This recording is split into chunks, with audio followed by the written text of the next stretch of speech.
Sinus தலைவலி, wheezing, மூக்கடைப்புக்கு என்ன காரணம்? டயட் தெரப்பி இதுக்கு தீர்வு தருமா டாக்டர்? இதுக்கெல்லாம் என்ன காரணம் அப்படின்னா, பிரதானமான காரணம்னு பார்த்தீங்கன்னா அவங்க உடம்புல இருக்கக்கூடிய நோய் எதிர்ப்பு சக்தி குறைஞ்சிட்டு வர்றதுதான் காரணம்.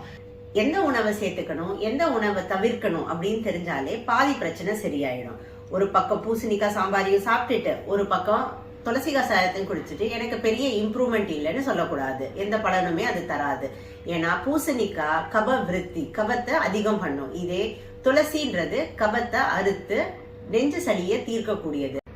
புளிப்பு சுவையில அமிலத்தன்மை அதிகம், அது கபத்தை விருத்தி பண்ணும்.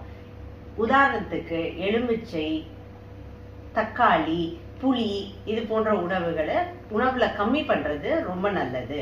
தூதுவளை சட்னி, துளசி கஷாயம், மிளகு ரசம், வெற்றிலை ஓமம் கஷாயம், கற்பூரவள்ளி கஷாயம் இதெல்லாம் எடுத்துக்கிட்டு வந்தீங்கன்னா உடல் ஆரோக்கியம் பெருகி ஆயுள் அதிகரிக்கும்.